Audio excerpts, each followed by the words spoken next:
क्या हो गया? क्लाउड रिकॉर्डिंग ऑन हो गई। अब देखना ऑप्शन आ रहे हैं। चेक कर रहा हूँ। नहीं, अभी नहीं आ रहा ऑप्शन। ये क्लाउड पे जा रहा है। केशव, तुम्हारे में आ रहे क्या? हाँ, मेरे पास आ रहा है रिकॉर्डिंग। नहीं नहीं, क्लाउड वो पे जा रहा है। नहीं नहीं, कंप्यूटर पे रिकॉर्ड करने का ऑप्शन आ रहा है। नहीं, अभी चला गया, तब से आ था बट अभी अच्छा, चला गया। मेरे में भी चला क्लाउड पे गया। हो रहा है ना रिकॉर्ड। क्लाउड पे ही रहने दो तो इट्स फाइन। ठीक है। अगर लोकल रिकॉर्ड कर सकते हो तो कर लो। नहीं यार, लोकल रिकॉर्ड का ऑप्शन चला गया। नहीं नहीं, ओबीएस या किसी उसके थ्रू। ओबीएस से कर लो, ओबीएस तो मैं इंस्टॉल ही नहीं किया कर। तब रहने तो सेटअप में टाइम लग जाएगा। कल कैसी थी क्लास वैसे? मेरे को तो मजा आया था। Thanks. चलो स्टार्ट करते हैं फिर। ओके। हाँ, भैया आएंगे क्या? एक सेकंड में स्पेस चेक कर लो। क्लाउड। हाँ, चेक कर लो। भैया का पता नहीं है अभी। आ सकते हैं, मतलब पता तो। अपन ही करते हैं। अभी तो एक आप मीट चैट। है भैया की, उसको पहले ज्वाइन करता उसके बाद आएंगे। ओके। एक मीट है क्या? मीटिंग है क्या? हाँ, एक है सुपर थर्टी वाला बंदा, उसके साथ है। ओह, अच्छा अच्छा अच्छा। चलो मैं स्टार्ट कर रहा हूँ। ठीक है।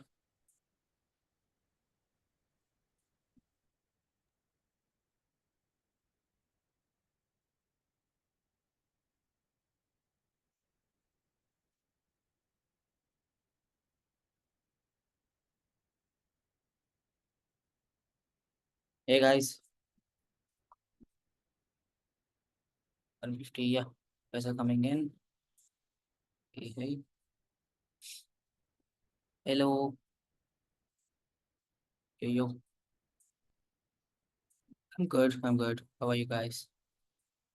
How was your weekend? Hello. Uh, Chalo, we'll start in a few minutes. Let everyone join. No backstairs. Yes. Mm-hmm. Vimal को बात कर सही। हाँ, आज करेंगे। आज वेबसाइट रिव्यू करेंगे। कैन सी हर कहते हैं यू वाई दो the personality communication. Thanks Nikhil.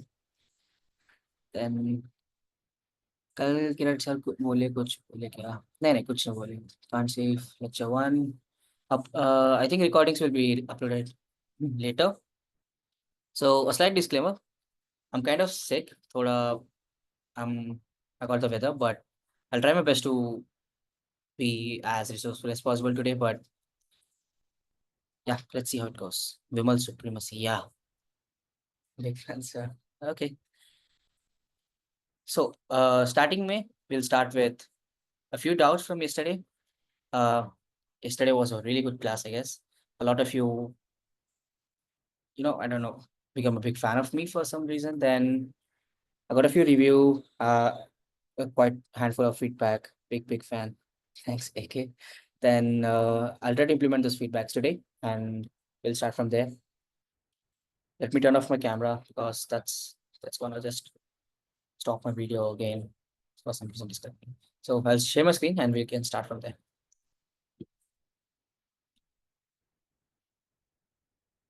So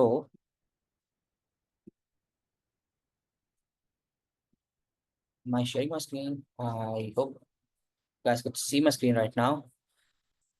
So let's do a recap from where we left the class yesterday. We did a little bit of a design for a project kind of web page. So I worked upon that and I came up with this web page. So I'll be walking you guys on how I did this, what are design choices I had to make, what changes did I make from the previous design. So this is like completely new canvas. Yeah, it's funny. Yeah. So this is what we're gonna be developing by the end of today's class. I hope this is not controversial. If any of your parents are watching, uncle and aunties, or whoever your bhaiya, jo bhi dekh rahe hain, this is like a parody website. It's a random topic which we are trying to make. There is no gambling or no bad influence your kid is having on. So I hope you guys don't mind. And yeah, let's just start today's class. We'll start with a few doubts. And one of the major point feedback I had from yesterday's class is that I got a bit fast at the end of the class. That is why designing in Figma.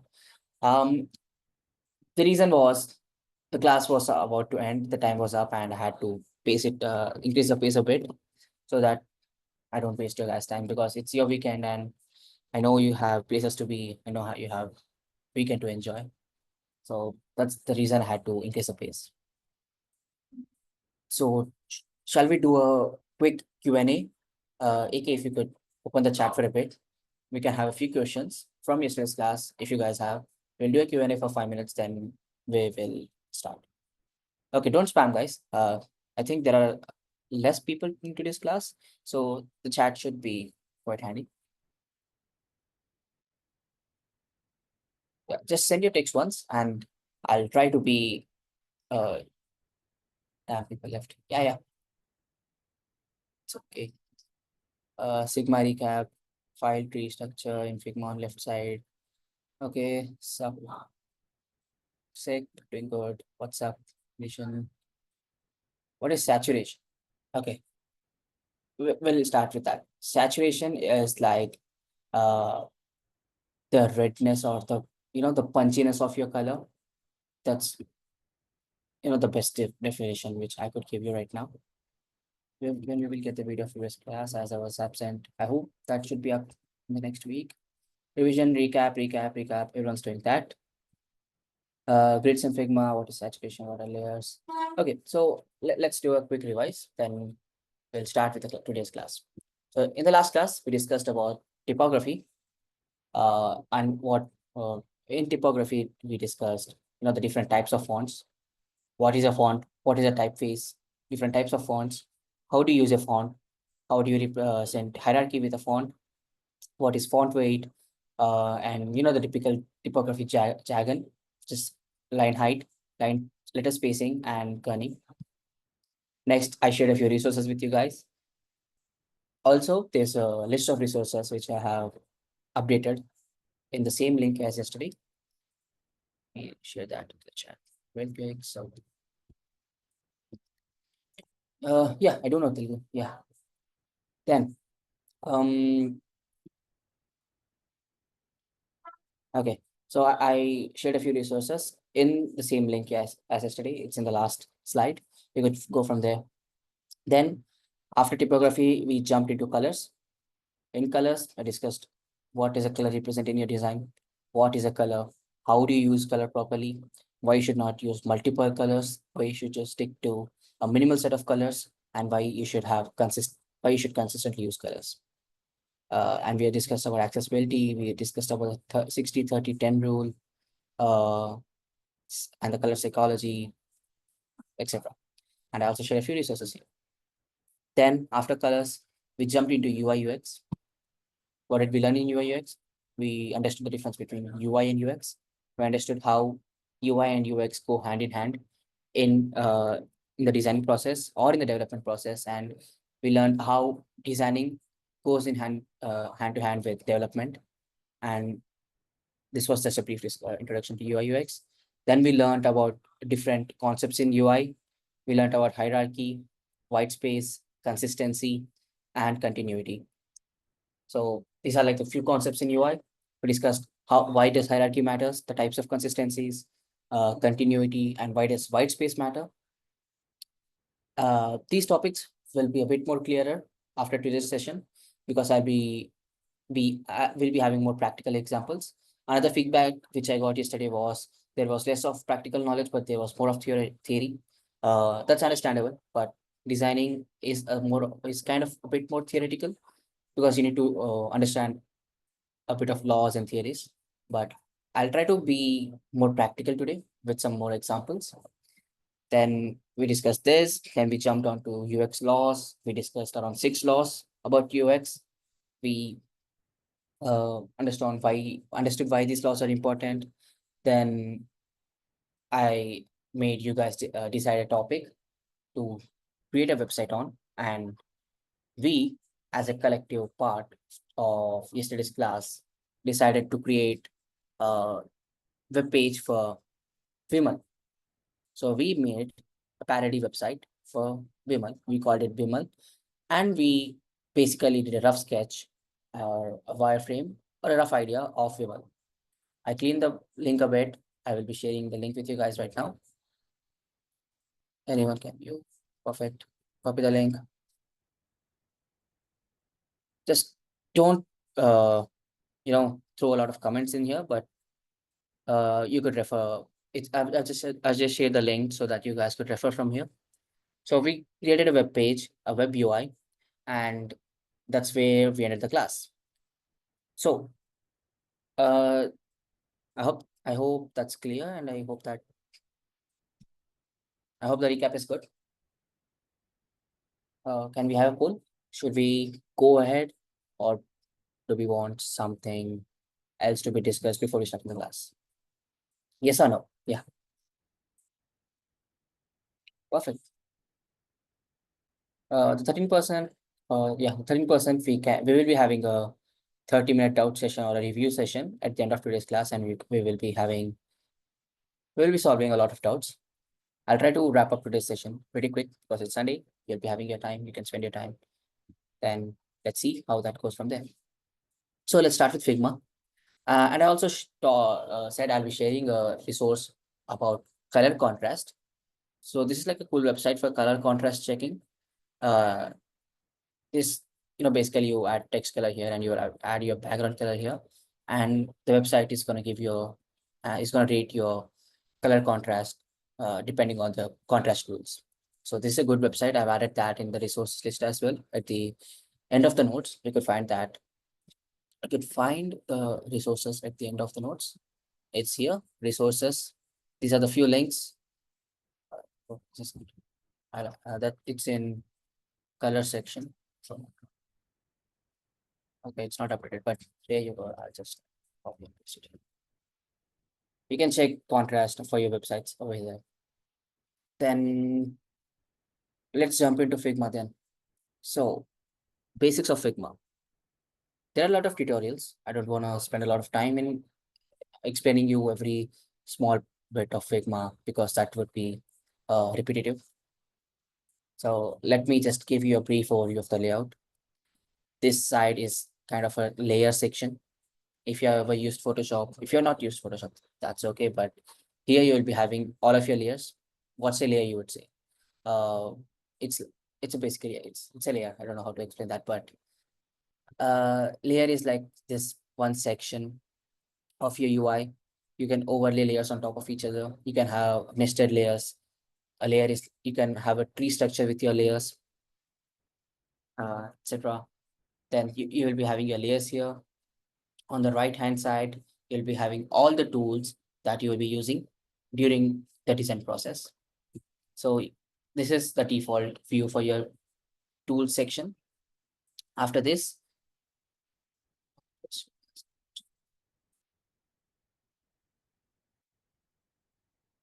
am I audible? AK, am I audible? Yes, super audible. Okay. Yeah, did not get any response because I shared the link in Figma, but nobody joined, so thought I got disconnected. Anyways, so these are the layers, and if you click on a frame, what's a frame? You might say, if you don't remember, a frame is like basically your canvas in Figma, on top of which you will be doing your art, your designs, everything. So if I say desktop, which is the desktop, the resolution for your desktop is basically for a laptop resolution. I don't know why Figma does that, and most of the designers hate it. The desktop resolution is usually 1920 by 1080, but Figma gives you 1440, which is the default resolution for MacBooks or a Mac. But a desktop has a width of 1920. A laptop has a width of around 1280 to 1440, but you could design for 1440. That's good. Then we do for tablets.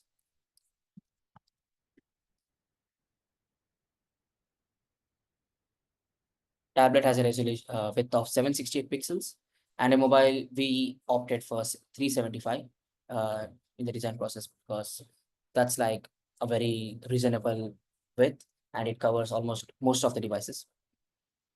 So we designed uh, a rough idea for the website, and as I have told you guys yesterday that I'll be working on top of that and I'll be coming up with a new design or an improved version of that design, and we will start developing that design today.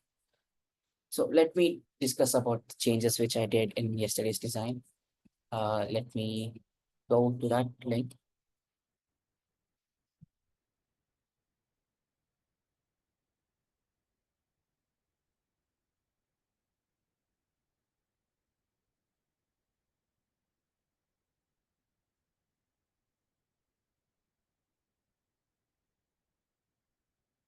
Basically, this is the yesterday's design. Okay, guys. Calm down. Oh, sure.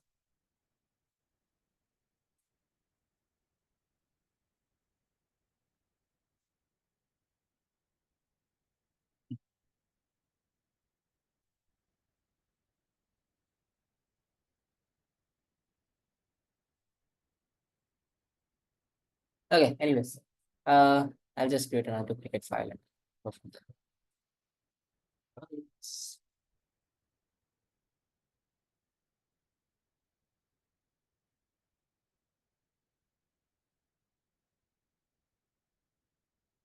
So here we have uh yesterday's design. This was yesterday's design, which looked like a design made by I don't know, a kid. But then okay, then we have today's design, which I had to redesign uh because I wanted to be it make it as user friendly as possible.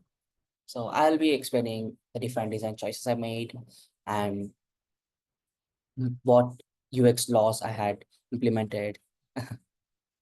Yeah, AK is a kid. Then, so I have maintained the color palette from yesterday's class, but I have changed the font. Yesterday we were using Manro, but I have changed that to DM Sans, which is also a sans serif font, but I feel like it looks better compared to yesterday's font, and it just feels better for this particular project. And I have replaced the image with another image of Ajay Devgan because this looks pixelated if you notice. And we don't want this to happen in your design.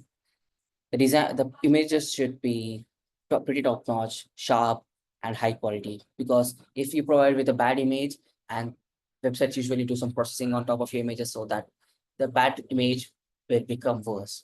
So just make sure you have a proper high quality image in your website. So I replaced the image. I edited the text a bit.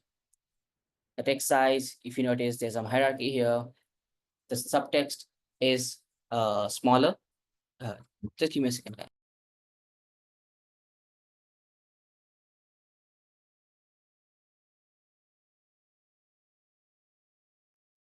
Yeah, sorry for that. So if you notice, we are representing hierarchy here. There is a larger text, which is supposed to be our header, which is our main text. Then we have a subtext, which is the smaller text, which complements the header text, which is supposed to be complementing the header text or your brand guidelines. It depends on how you're going to use that. Then there's also a nav bar. I reduced the font size a bit because this just looks in your face. We don't want that. Your logo should be very minimal at the top. If you are trying to use your logo, or sometimes you don't even want to use your logo, but it's better to use your logo. Then I reduced the number of links to just two, depending on our use case.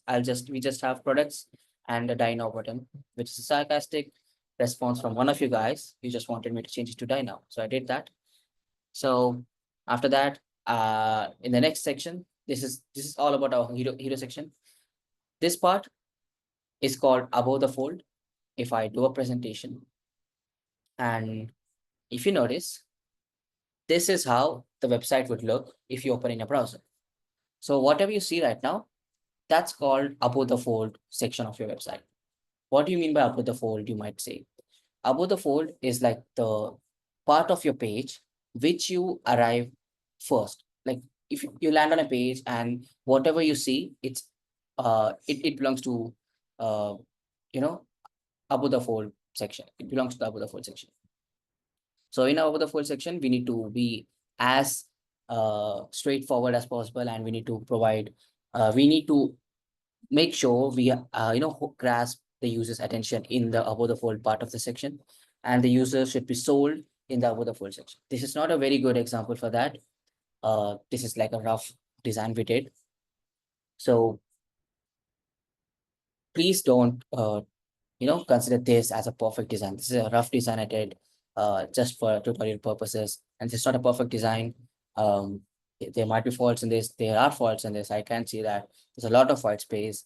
You don't need this much of white space. This doesn't look pretty done. It's like a prototype version of your website. Then if I go down, we have the content section. This is the second section of your website. Here we will be showing the user who will be landing on a page, the types of products we are going to sell. So right now we're just selling one product, which is Bimal Ilaichi. So I just copied this image, and we have two buttons here, if you notice, and there's a lot of white spacing here. I have implemented our learnings from yesterday's class regarding textual hierarchy. So if I go here and start it, yeah, that's here. So if you notice here, I have implemented the same thing.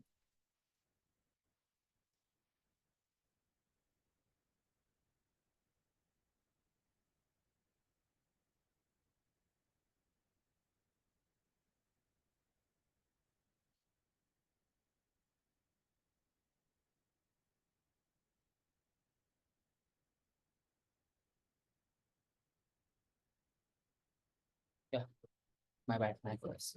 Then if you notice, we have implemented similar hierarchy here. There's a ample amount of white space to differentiate different parts of the text. And we have the header text, which is bold and pretty big compared to other parts of the text. Then we have the body text, which is supposed to be smaller and pretty readable by the user. And another tip here, uh, if you're designing an UI, the number of characters in a line should be around 13. That's considered to be I think it's 13 or 14, somewhere around that. And that's considered to be a good number of characters to be readable. It's good to have just 13 letters or characters in your in a single line. So I think these are around 12. But, another point to be noted that these laws are good to be followed, but it's not mandatory to be followed. Like, oh, you need to follow that at a point of a knife. It's not supposed to be like that. These are good to be followed kind of things. So make sure to have these rules at the back of your mind while you're designing something, because these are just good to be followed. Then we have two buttons here. One of them is primary button, which holds more weight in the design. And the next we have a secondary button, which holds comparatively lesser weight in this particular section of the design. We are talking about just this particular card. We are not talking about anything outside of this particular section of the card. So these are two designs which we are discussing. So we have a button one, primary button, then we have a secondary button, which which holds less weight in the design. Shit. That's my bubble, sorry. Then we have an image here. We are using the same image. So let me break down how I've designed this in Figma. So this is a single card or a frame. Here you notice these are frames. Everything in Figma is counted as a frame, or you can also do shapes here. This is a rectangle I did. I clicked on R, by the way. If you click on R, you can draw a rectangle. And I'll just design this card for you guys real quick, and we can move from there. I selected a frame. So what's the difference between a frame and a rectangle you would say. Frame is like a div in HTML, if that makes sense. And rectangle is basically a shape. You don't want to use a shape while designing. You want to have a division or a proper thing which is assigned, which has some meaning behind it. Frame is like a div in HTML. So try to use frame while designing, and it just makes your life easier while developing it. So I created a frame, basic frame. It just auto-filled it. Then I added an image. This image you can I'll tell you guys how you can export that when we are moving to developing part. And I'm just gonna copy this. I copied it and pasted it here, and this image is gonna go here.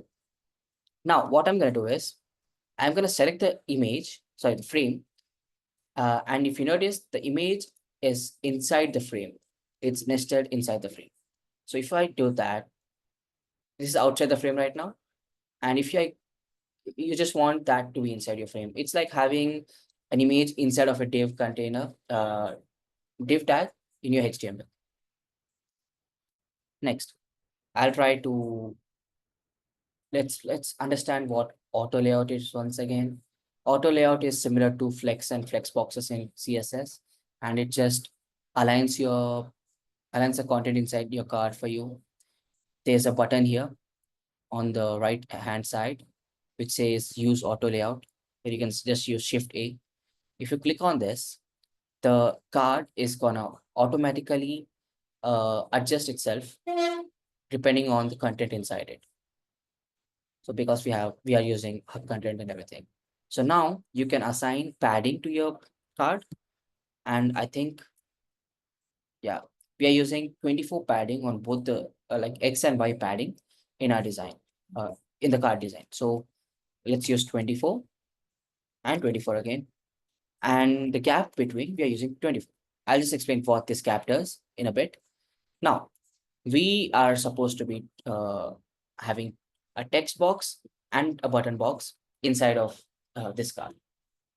So for a text box, we'll be using the text button down here, which says, or you can just use the shortcut T. I'm just going to use the shortcut T, or you can just click on here and you click anywhere, just start typing. You're going to type Vimal Ilaichi, and you select your font here, DM Sans. I think font weight, it's bold. Yeah, that's bold and -3. If you guys remember, this is line height, this is letter spacing, and this is your font size. This is the font weight. These are, pretty basic alignment settings. There's a lot more settings in here. You can just go around Figma and have it go at it. So I just want to make this bold. This was 24 and this is -3. Now, if you notice, I'm using two different colors in here. How are we gonna achieve that, you might say? We need to do is you go inside the text box. This is a text box, right? You select the text box and you will drag on the text which you want to change the color of. You will these four icons up here. This is gonna open the styles which we created yesterday. If you remember, we used a plugin from Tailwind CSS generator. This is a plugin which will allow you to create a color palette for your website design. So we made a color palette, which is basically a few shades of orange for our website. Then, so this is supposed to be black or the darkest shade of our color palette. And this is supposed to be our branding color, which is 600 or 500, depends on the contrast we want to provide. Next, let's change the fill color, which is not white. This is not white. If you could see this, it's a shade of orange. So it's Cancery color 100, if you notice that. Let me change that to Cancery color, which I just renamed that to. It's Cancery color 100. I'll cut that. I'll select the frame. I'll put that inside the frame. Now, if you notice, the content is automatically aligned in a column, but I want that to be side by side. I don't want it to be in a column. I want it to be in a row. So if you notice, there's a section with arrows over here. If you click on the next arrow, horizontal layout, the card will align the items automatically in a horizontal way. So I want it to be horizontal and I want the items to be aligned in center. You can select left or right, it's up to you, but doesn't matter because you're gonna having another set of grouping in here. So now the card looks kind of similar with the design we have made it here. Next, the edges, if you notice, the border has a bit radius here. Yeah, that's 24 pixels. We want this card to have border radius as well. So I'll be changing the appearance with 24 pixel of border radius. And this is 24 pixel of border radius. Now, we want to add this text box. Let's just create another text box. And I'll just copy this text. Lorem ipsum is dummy text, by the way. It doesn't mean anything. It's gibberish. I think AK had a meaning. AK found some meaning behind it, but no, not AK. AK did not find it. Lorem ipsum is basically a Latin placeholder text. Then next, we are supposed to be adding text box down here. We'll create another text section here. I'm just selecting T again, clicking on T. I'm making a text box here. I'll be pasting the text we just copied, and it just looks wild. Now we are gonna create another div element here, which is another frame. We'll be creating another auto layout frame here. Clicking on auto layout again, we'll be aligning them in vertical manner, sorry. Then if you notice, it looks similar, but we are not quite there yet. Next, if you notice, there's a gap of 8 pixels over here. The gap is 8 pixels, so we will be doing that as well. Right now it's 24 pixels. We don't want 24 pixels, we want 8 pixels.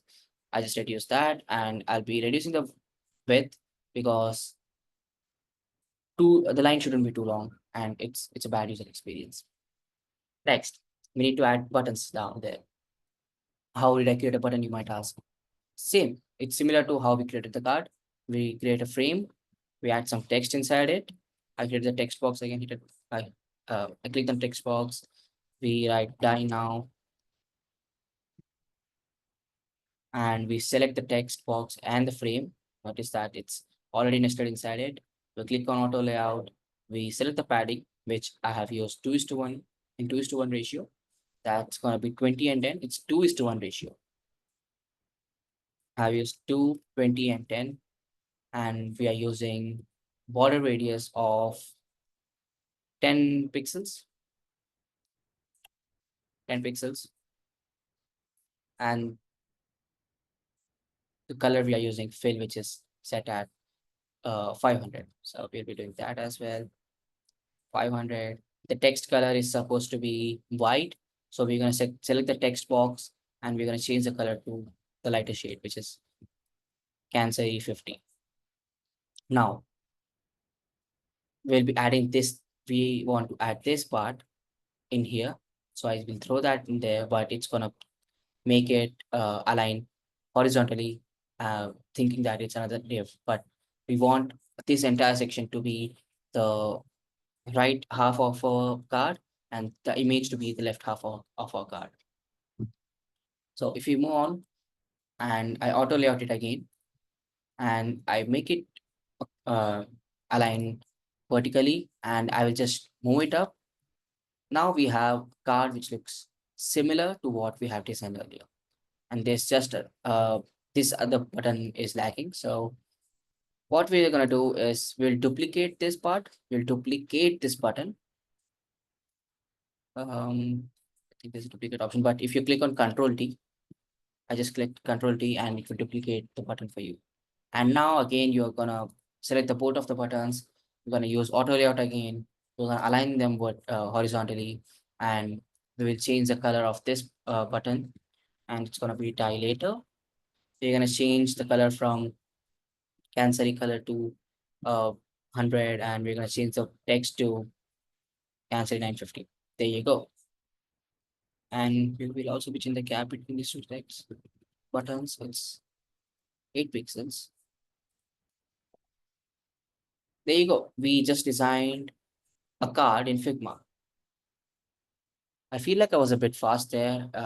Can we do a poll, AK, and can we have a feedback from the guys? If we wanna, if you guys understood, or do you want me to go again? Okay, majority is understanding. So sure, that's cool. So we understood how we designed a frame, sorry, a card in Figma. Now we'll understand how to make responsive design. So I'll be converting this laptop design into a mobile design. The mobile design has a width of 375 pixels. So I'll just be creating a frame and make it of width 375. Okay, so now this is a mobile frame and we will be making this part of the website, sorry, the entire website into a mobile friendly website. The content is less here. So this process will feel easier for a website of this scale, and it's a single page. So you will feel that, oh, this is pretty simple and easy, but you need to make sure you are being pretty careful while making your website responsive. If you wanna, uh, if you're trying with the, you know, bottom up or a top down approach, you might ask what is a bottom up and top down approach. Basically, while making your website, designing a responsive website, there are two approaches to do so. One is going from top to the bottom, and the other approach is going from bottom to top. What do I mean by that? Uh, so in bottom up approach, you will be designing the mobile version first. So you'll be making this entire thing first. Then you'll be making the tablet version and the desktop, the laptop version and the desktop Excel version. This is supposed to be desktop Excel. My bad, guys. Desktop Excel. And in the counterpart, that is top-down approach, you're going to design the desktop Excel first or the desktop first. Then you'll be moving down to tablet and the mobile. So that's the two approaches which are used for making a responsive website, designing a responsive website. Okay, so let's make this website into responsive. So we'll be doing that just for the mobile version, and you guys can figure out how it's done for tablet. I think it's pretty simple, but if you guys feel it's you don't understand it, I'll try to explain it. So first we need to copy the fill color and add some fill to the frame. So this is a gradient which we created yesterday. How do you create a gradient, you might say? So I'll just remove this fill. So this is a frame, it's an empty frame. You will be adding a fill color here. I just added the fill. Now I will be clicking on the fill button here. I'll be going to linear gradient. A gradient, I'll be selecting the linear gradient and I'm going to select the first top, use a color pipette, go at the top of this color, which is going to be a primary color. Then I'm going to click on the second half and I'm going to select that, color picker again. I'm going to go to the last part of the page. And this is, boom, you have the gradient ready. This is your mobile frame now. Now we want to make this responsive, correct? So if I just copy this, copy and paste here. So now this is the part of the next frame, which is the mobile frame. Now you need to change the width to 375 or whatever the frame you're trying to work on. And I'm using padding here. If you notice, this navbar has a padding of 100 pixels. Why so? Because we decided to have a layout grid of, we decided to have this layout grid while designing our website yesterday. So we just need to follow. It's because it makes the website look a bit cleaner and have to make sure that our content aligns properly and it's not blown up everywhere. There are websites which use the entire space of the web page, but as a beginner, I would suggest you to start designing within a certain section of your display, and you could move out and you could try experiment on new things. I'll just hide the grid. And if I go there, I'll just need to reduce the padding, internal padding to 16. Why 16, you would say? How we are using 100 padding over here for this layout grid? We were using how to add a layout grid. This is how you add a layout grid. You go to add a layout grid, select the columns, and we selected a margin of 16 pixels yesterday. So right now, I have changed the padding to 16 pixels and it properly aligns with 16 pixels, if you notice that. Perfect. Now we need to make this section into responsive. We'll be copying that again. Uh, Control C, moving here, Control V, and align it to the center, make it align it properly. Again, we're gonna reduce the width to 375. It will just blow away. Align it again, select the image, and you need to click on K and resize this image, scale it down so that it looks better on your home screen. Then we'll be changing the font size. If you notice, this part of the text is having a lot of layers, is hidden behind a lot of layers. I think this layer is not necessary, but anyways. So we will select the Bolo Zuban Kesari, our header one sign, and we'll change that to, I think I'll change it to 36. Yeah, we'll change it to 36. We do it 36. This is gonna be 18. 18 feels fine for this. So we have the hero section responsive and ready. Next, we'll select the other section. We'll be copying this, pasting it here, aligning it to the center, making sure it aligns properly with other parts of the page, changing the width 375, 375, aligning it to the center. Ready, the width is already, the padding is already set to 16, so we don't need to worry about that. But the internal padding is set to 84, but yeah, my bad, sorry. So if you notice, the mobile version, we don't have padding or the margin at the end of the screen. So we'll be needing to remove the external padding over here. We'll be making that 0 so that it covers the entire screen as per our design. The internal padding should be 16 because we need to make sure that the content aligns between the layout grids for us. Next, let me just disable that grid so that, okay. Next, we'll be making this part responsive. It's set to hug. If you use fill container, it will just fill the container and it will align properly. If you're using auto layout, this is one, benefit of using auto layout, that you could just use simple shortcuts and your design is gonna look responsive automatically. And this is how Flexbox works as well. It makes your life easier while making a responsive design. So it's highly recommended to use Flexbox. I'll be showing the code to you guys. I've already coded this website and it's ready. We'll be going through the code and I'll be sharing a few tips with you guys on how to do it and all. So we'll be changing this part of the website. If you notice, I have made a decision to change the layout of this card. The entire content is same, but the way I'm representing the card has changed. You notice the way of representing the information has changed. This is horizontal right now, but here it's the data representation is vertical. So we'll be doing that first. If I select a single card and I make it align vertical, and if I make this fill container, it's going to fill the entire container. But if you remember, we haven't changed the width depending on the screen size. It's going to be 3 fill container. We'll be removing the other cards because those are not the design which we want them to be. Delete this. We'll be selecting the inside text column. We're going to make it fill container as well. We're going to select the text inside the text, the other division and make it fill container as well.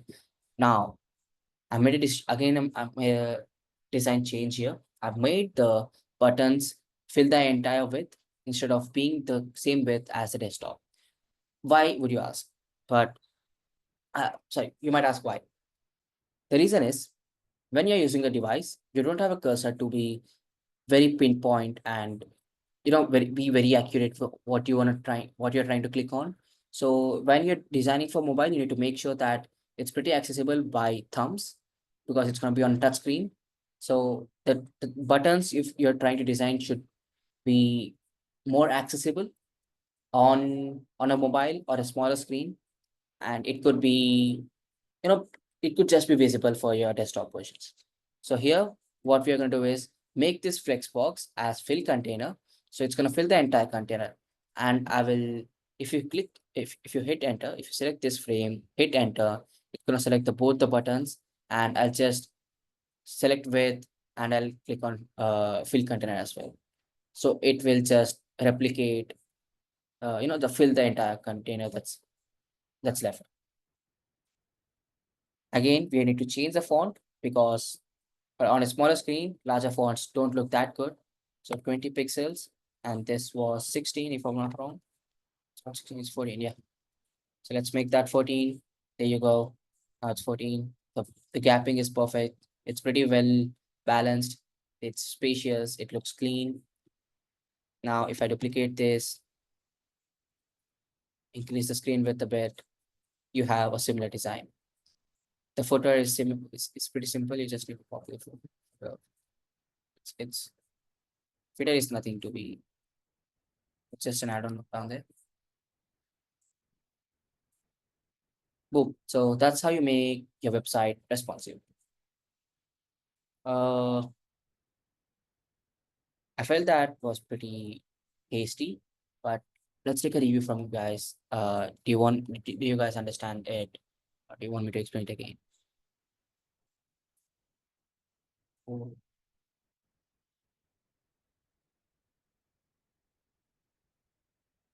so we're going to go this. Yeah, we're going to go with this right away. Introduction to the grid part. Can we make sure? Okay, we understood it. Good, good. I code कर लो अब. How the gradient fits into CSS, then I'll be explaining that. Don't worry. Probability teaching DP. DP मतलब design patterns. Okay.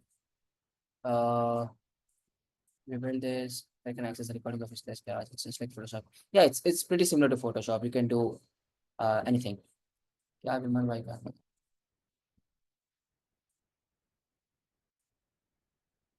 Okay, cool. Hmm. So let's jump to the coding section, as you guys are pretty keen into that. So I have the code ready. I'll be showing you guys how I did that.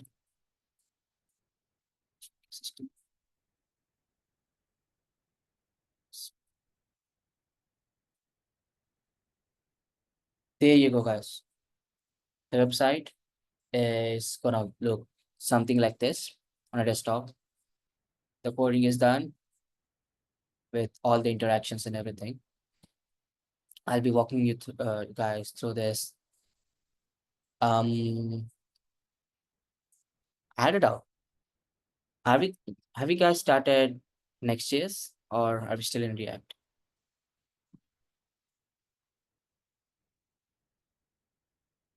React. Oh shit. This is coded in Next.js, so it's pretty bad from my side. But it's pretty front end. There's nothing uh you know not many functional differences in front end part coming to Next.js. So I'll just walk you guys through the code base a bit, and if not, uh my plan was to just make the website responsive for to this session, and maybe you guys could code it on your own after I walk you guys through how to use Tailwind.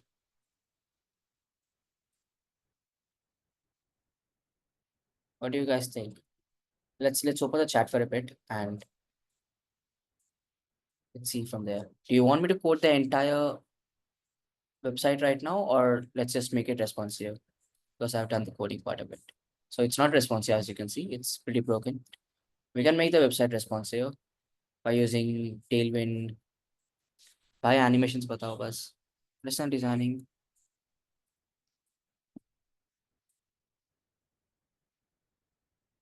Multiple grade, entire website, responsive, code, coding.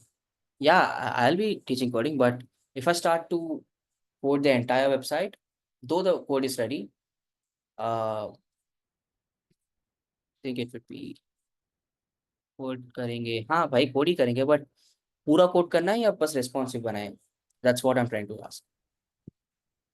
JavaScript front end में TypeScript JavaScript का इतना फर्क नहीं है, सो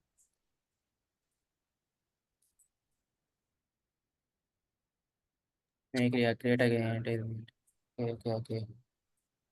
I guess एक ये yeah. So the people who are saying about React and JavaScript, uh, हाँ one quick suggestion for them. Everything is similar. In React we create components similarly here there is a card component, so don't worry about that. Just try to learn about how he is styling the things and how he is, see here is a navbar, hero, content and footer. So just या try to understand how he is designing the thing by component wise. And Keshav, I guess we got the mixed things, so let's explain how you design that card and some few things like navbar and hero section. या I'll be explaining everything Yeah. from React perspective. So guys, basically the only catch of Next.js is that you have some client side and server side things, but I think Kirat Bhaiya will be explaining that better than me. But from a very basic perspective, React and Next.js are pretty much the same. React.js is based on top of React, so it's the same thing. So don't need it's not a biggie. Don't get scared or overwhelmed by it. Just it's same thing. New bar. How did you copy the design from Figma to Go? Oh, I have coded that. I haven't copied anything. So this is everything. I've coded it, everything. So let me walk you through the code base. I don't want to set up the entire code base again. Should I do that? AK, what do you suggest? Should I set up the code base right now and do it? I guess this class is about design, so Yeah, directly I step don't want. and like Okay, explain them how ठीक है. to create like from Responsive. Figma to how you created, how you thought about the card hero section, and then make it responsive. Okay, perfect. So I hope that works with you guys. Chalo. So I'll walk you through the code. So I'll open the Notion doc a bit. I mentioned a few good points in there. Front-end development. So while starting the development section, there are a few key points or a few things that you do while starting development process. The key points are, first, you are supposed to be translating the design file into the code. So I will be doing that, and we need to make sure your design is accessible. Accessibility is stressed this much because your design, everyone should be able to use your design in like a similar way. Either the user is colorblind or they might have some other disabilities or whatever the case is, every user must be counted while considered while you're trying to code or develop or basically make anything. That is what is called as a user-centric design, quote unquote. So please make sure your product is accessible to almost all types of users, and there is no biasing of any kind. Next, uh, your website needs to be pretty optimized. Try not to use pretty heavy images or let's say animations, or try to add unnecessary animations and shit. So make sure you're pretty, your website is pretty optimized, it's super fast, etc. And the last thing, making it responsive. You need to have a responsive design in today's age. Back in the day, you could have just made a website for the desktop and you could have left it. But right now, everyone has a phone, has a Mac, or a laptop, has a desktop, or they might open your website on a TV. But make sure you consider all of these devices while you're trying to code or design something. And I want to stress this part. Please make your websites responsive. I have seen a lot of you guys have guys portfolios and they are not responsive. not everyone opens your website on a desktop or on a phone. They might open it on a website, the website on a desktop or on a phone. So you need to be ready, and you need your portfolio or your website to be presentable, no matter what the device is, no matter how the user is, no matter who the user is. And I hope that explains um uh, why I'm stressing these points so much. And so let's start with translating the mockups. What is a mockup, you might ask? A mockup is a design file, to be simple.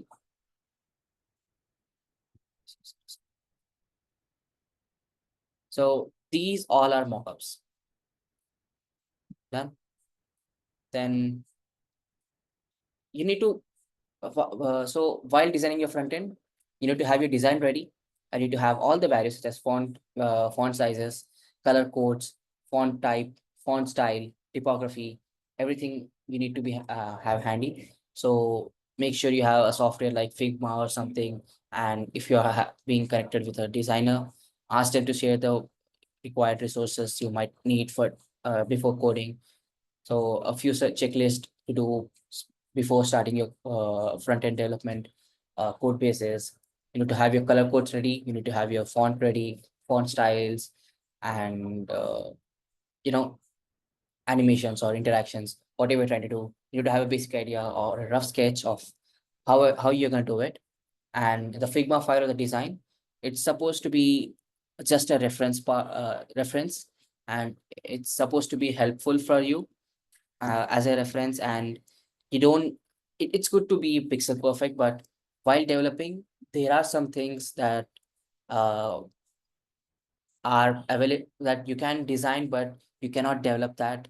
And it's okay to skip those parts and have a alternative for the same. I haven't mentioned such example here, but usually designers go ham with adding a lot of effects or a lot of overlays on top of the design. But if you try to do such things while developing developing, it might beat up your performance a lot, and it will be creating a very bad user experience.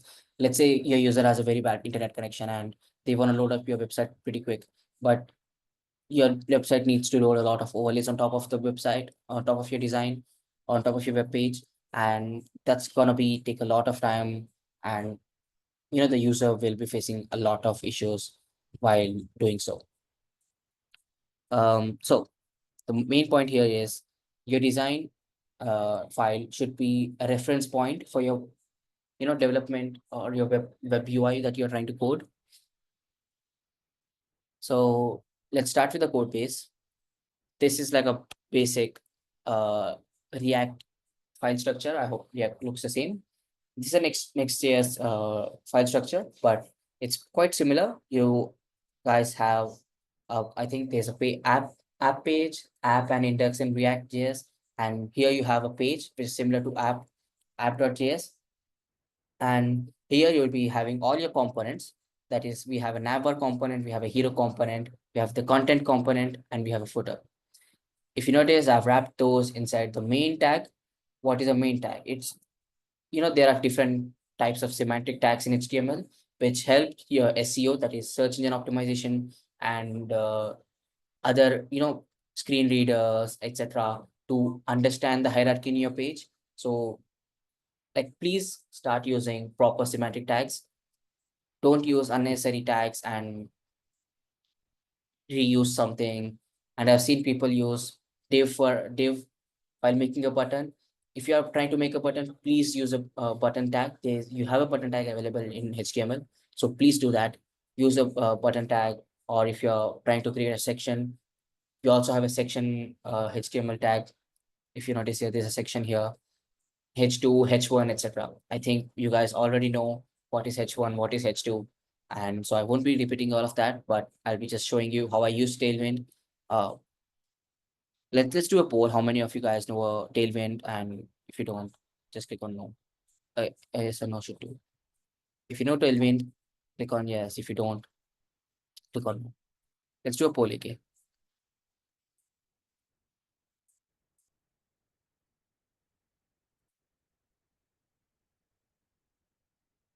Yes, if you know Tailwind, no, if you don't.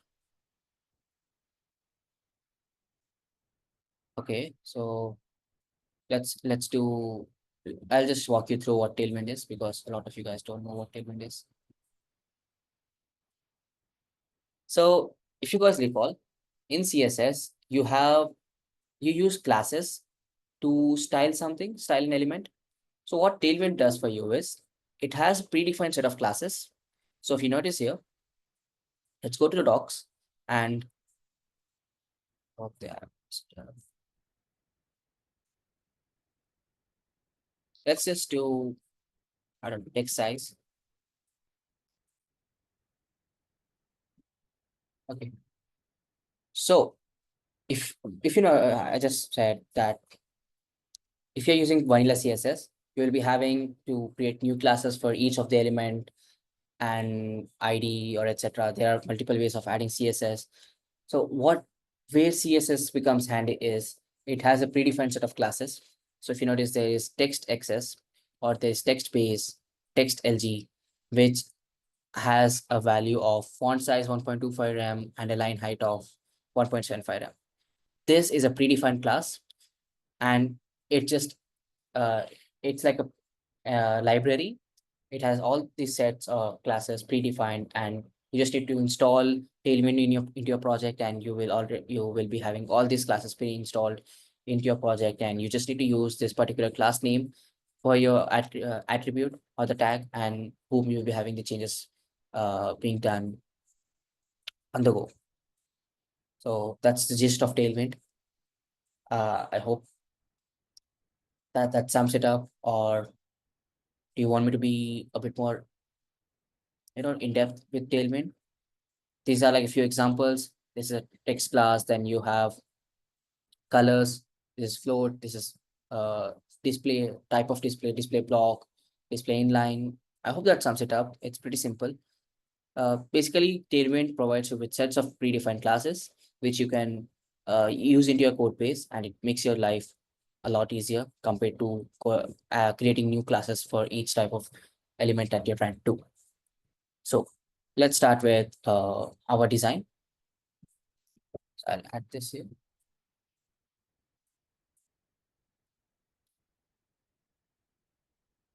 Cool. So this is our home page, right? So first we have the nav bar, then we have our hero page, then we have our content page, and then we have our hero footer section. This is our footer, this is our nav bar, hero, and content. So let's start with nav bar. Where you go to nav bar, I'll go close that side of this section. See, yeah.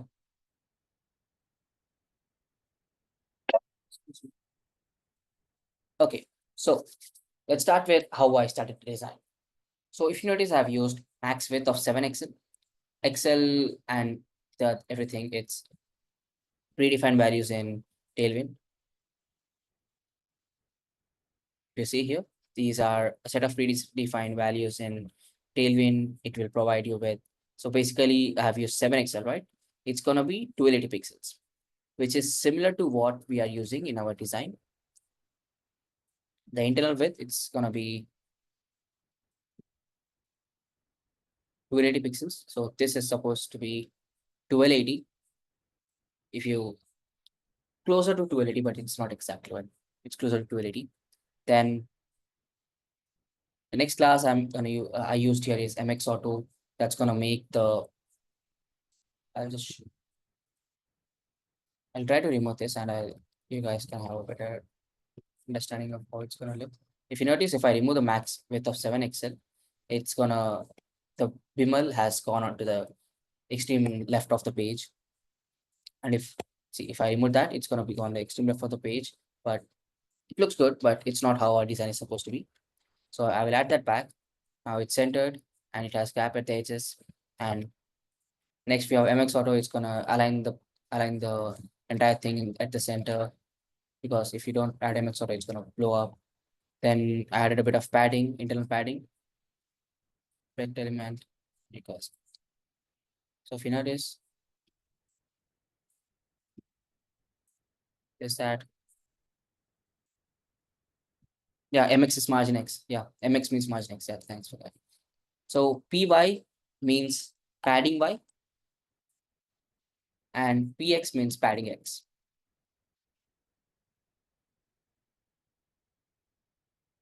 Justify between is, so there's, I have an extension installed which will show you what exactly the class means. So justify between, just it will justify your content and add the value as space between. Item center will align your items to center. Flex is gonna make add display flex to your. It's gonna provide display flex. MX auto, margin left auto, margin right auto. Then we have PY. It's gonna be have the Y axis of padding, X axis of padding, etc. Then if you notice, there's text to Excel, which is for Bimal, the logo kind of thing we are using. So text to Excel, it's gonna have font size of 1.5 RAM, which converts down 24 pixels. What is RAM? It's a relative term. It's gonna take values from the parent. So if I go search for RAM HTML,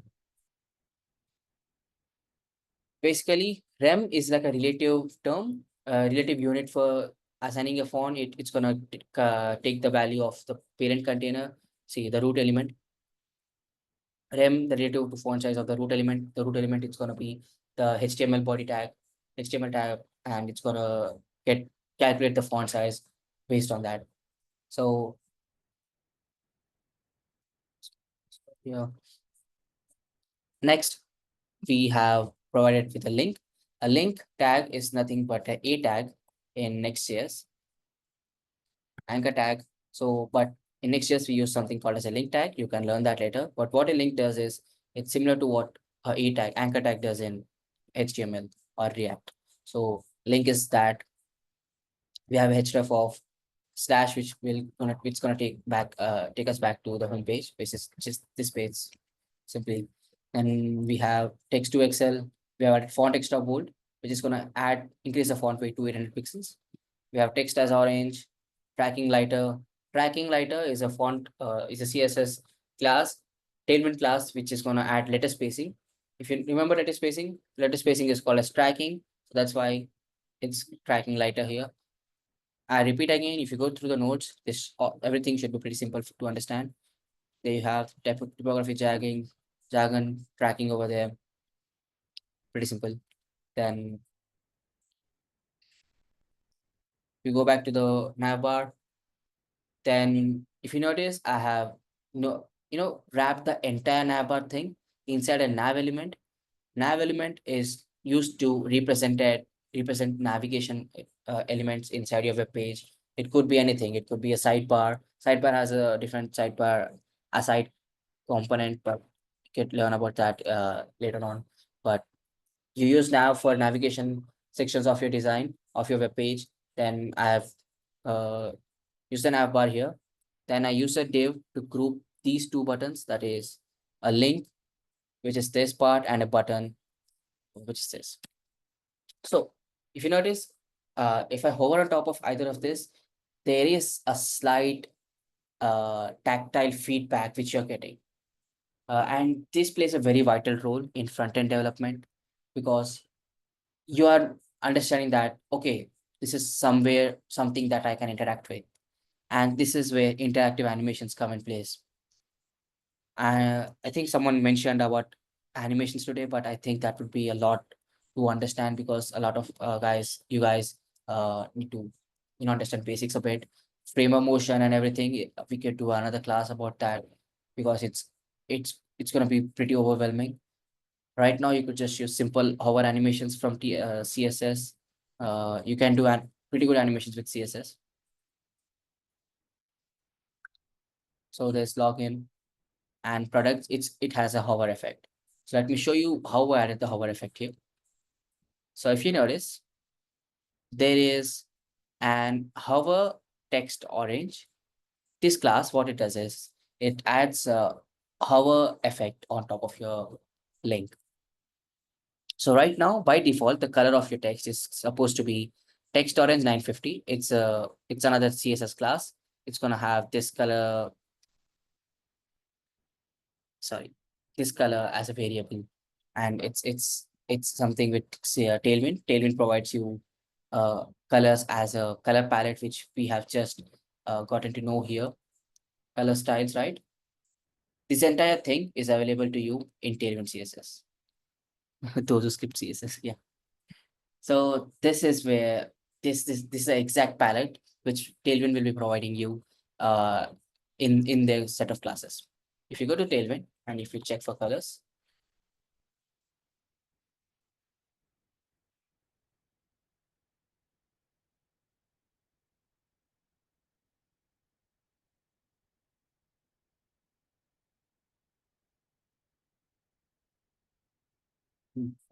so these are the set of color palettes that Tailwind provides you by default. And I would say these are a lot, and these should be enough.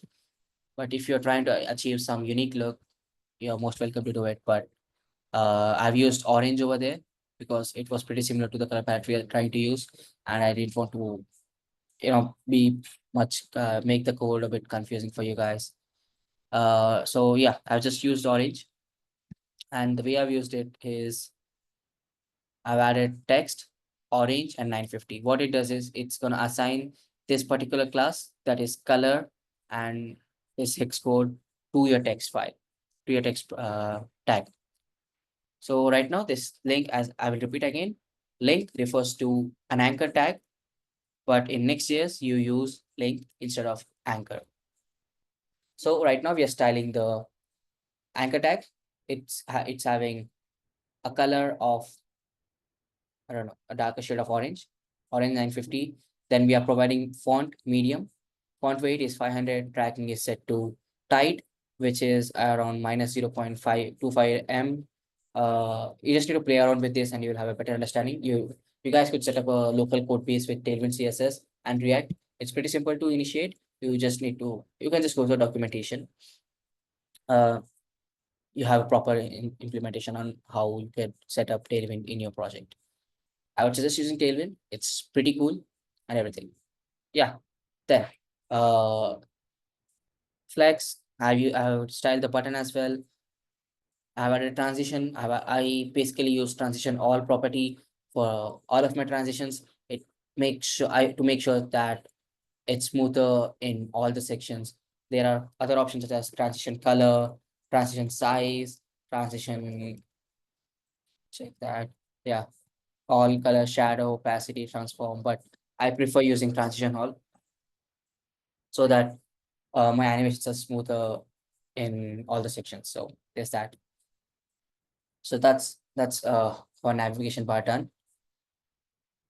And let's move to the hero section. Uh, let's do a poll, quick poll. I feel like we are going pretty fast, and I feel a bit hesitant. Do you understand? Okay, okay. You guys understand? It's simple stuff, right? Yeah, cool. Shall we open the chat for a moment? I think I just want to take a quick feedback. Just for a second. A minute. No spams, please. Yeah. Just send your text once and I'll take a water break while you guys type something. समझ कुछ नहीं आया पर सुन के अच्छा लगा. Okay, transition all, VS for themes. Can you explain how to make an element with position property responsive?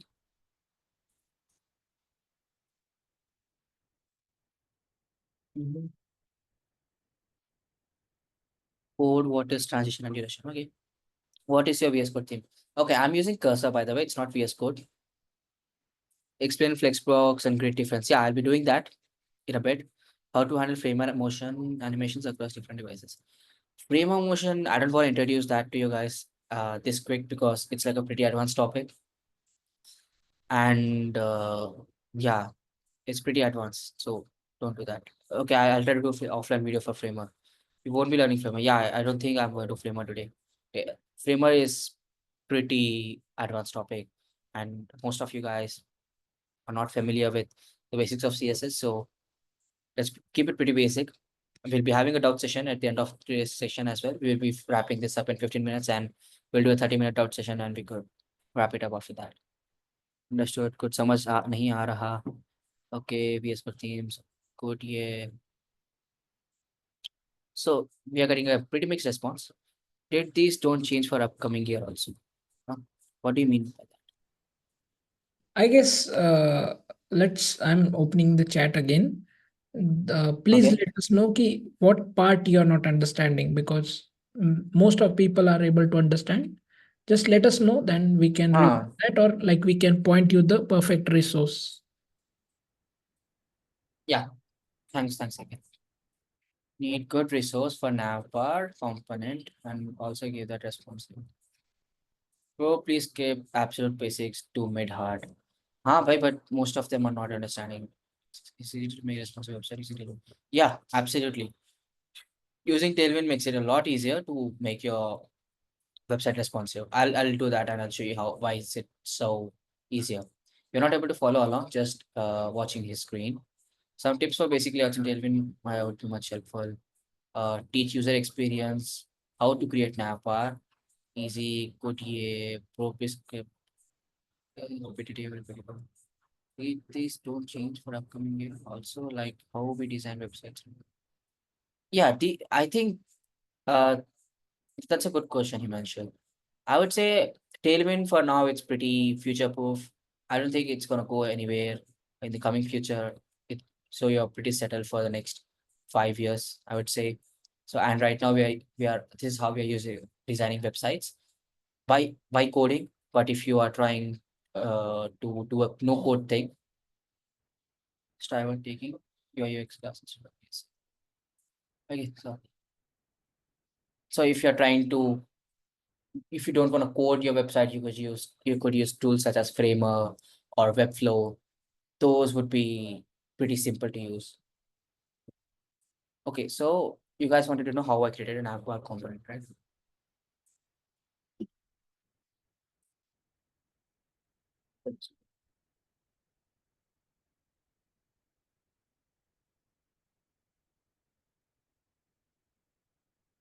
I think it's done similarly in React. I just created a function with the name of navbar and it exported that. The entire code is wrapped inside this function, inside a written part of this function, and I have imported the same element in this section of the function page. This the app that is the page.tsx.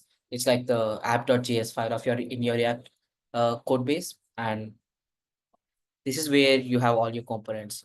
And I usually don't code like this, but I have made it simpler for you guys to understand. Uh, I have segregated the entire code to different sections, navbar, hero, and everything. And let's go for hero. And here you'll be having a better context with flex, box, and shit. So if you notice, I am using flex almost everywhere. I'm using flex here, I'm using flex here, I'm using flex everywhere. So you might ask, why am I overusing flex? I'm not overusing. Flex keeps your content tightly packed together and it keeps it responsive. Uh, it just auto aligns stuff for you by default. Yeah. So it's a good practice to use flex. Please use flex. You can also use grid if you are into that, but flex and grid, these are like huge lifesavers, and these help you in creating your websites more responsively, more accessible and shit. So using flex is a really good habit. It helps you a lot while making responsive design. So there's that. If you notice the image component here, it's similar to image in HTML. So in IMG in HTML, so don't get overwhelmed. It's the same. You could use image, but it will show an error in Next.js. So that's as simple as that. I've added an alt text. Oh yeah, this is a good point to mention here. Please make sure you add an alt attribute for your images when you're coding. This helps the screen readers to understand what the image is for users with visual disabilities, and that's like a pretty good cool thing to have, and it makes the life of a screen reader easier and makes your website more responsive. So we move on from there. Hero section is pretty simple. I hope you guys understand that. There was a doubt, I guess, regarding something. What's that?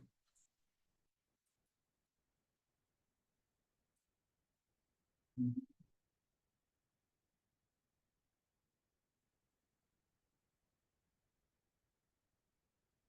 Yeah, responsive part is I'm gonna do that right now.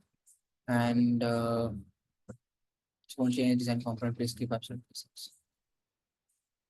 Okay, I think I explained how to create an app bar. Some tips.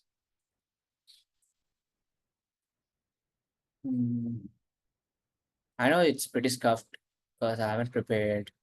Like I have coded that in next year, so it's pretty hard for you guys to understand because next hasn't been started for you. But think of it like basic HTML and see it from a perspective as this vanilla HTML and CSS rather than Next.js or React.js, and that would make it simpler. So I'm sorry from my part, but it's pretty. I think I haven't used anything specific to Next.js or React.js. It's pretty much basic HTML and CSS. Instead of using vanilla CSS, I'm using Tailwind because Tailwind is a good thing to implement in your design, and I think everyone recommends you to use Tailwind. So start using Tailwind. It's pretty simple once you start using it. I'll be helping you guys in the doubt session once we get to there. So let's break down the hero section bit. So in a hero section, we have our text here, then we have the image. It's pretty simple, right? Then if I go into inspect element and I show you, we have a bit of padding at the top. The text has padding. We have the image down here.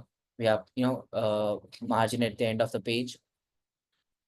Now, if I show you the code, we are using flex call, flex and flex call. So if you notice, there are slightly purple lines in the section of the code, and this represents flex to you. So this everything, you notice there's flex here, flex here, flex here. And if you go select that, it will show you which part is in the flex box. Flex makes your life a lot easier. Start using flex. The difference between flex and grid uh, is not pretty elastic. Grid is like pretty constrained. It makes your content a bit constrained. But with flex, you have a lot of control over how you want your design to look like. And grid is used specifically for uh, aligning cards. You can also use flex to align cards, but grid is used because it assigns you proper spacing and proper alignment of those cards if you're using grid. So that's the difference between grid and flex. Not wrong. Then if you notice the code base right now, the font, it's the same thing repeating. You are using the same set of classes which we used in the navbar element. The more you hit, sooner you dies. This is the text we are here. I'm using text XL here. Then we got text 6XL. And I'm adding a padding of 2 rem at the top. The padding you notice here, 2 rem is this part of the padding. So it's 2 rem at the top. Then let's move. I hope, I don't know, I'm feeling a bit that you guys aren't understanding today's class. Let's do a poll again. I think this is pretty basic. I don't think there's a lot to explain here. That's why I'm trying to skip and move to the doubt session a bit. Do you guys understand? Yeah, a lot of you understand. Okay, no worries. Yeah, I think this is like a pretty basic stuff, but let's do responsive design. And I could, because there is something to in responsive part, and I think that could be pretty interactive as well. So I think the basics are understood here. And if you jump into responsive bit, that would be more uh, interactive because I'll be doing something and you guys could see that, and I could teach you guys along the way. So let's see how to make your website responsive. If you notice, because I'm using Flex, our website is right now is almost responsive for tablets and any laptop or a desktop. So we don't need to change much for larger desktops and tablets. If I go to inspect element, and I click on this icon here, it helps you in increase font size. Acha, yeah, cursor. Okay. Do that. Okay. So if you notice, it's right now at 1440 pixels, which is the design uh width we chose for a laptop. It's at 1440p. And if I make it a bit larger, which is like a larger laptop, then it's still responsive. It looks good. It looks as we intend it to look.